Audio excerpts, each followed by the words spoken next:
Jésus revient bientôt. Il y aura un moment où il sera difficile de se repentir.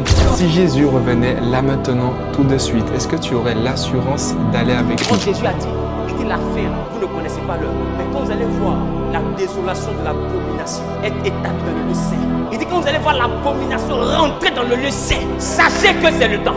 Ça veut dire, les gens savent ce qu'ils font quand ils demandent à ce que deux personnes du même sexe se marient à l'église.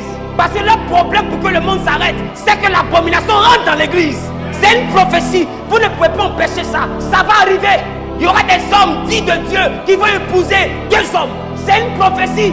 Tout ce que Jésus a dit doit se réaliser.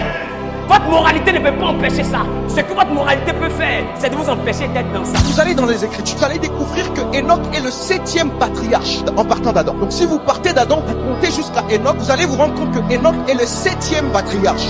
De la création jusqu'à Abraham, il y a eu 2000 ans. De Abraham jusqu'à Christ, il y a eu 2000 ans. De Christ jusqu'à nos jours, il y a eu aussi 2000 ans. Vous allez vous rendre compte qu'on a 6000 ans. Ça veut dire que nous sommes dans le 7e millénaire. Or, dans la parole de Dieu, 1000 ans est comme un jour. Le 7e millénaire correspond au 7e jour et le 7e jour c'est le jour du repos. Nous sommes dans la saison du repos. Ce sont les Enoch qui seront enlevés.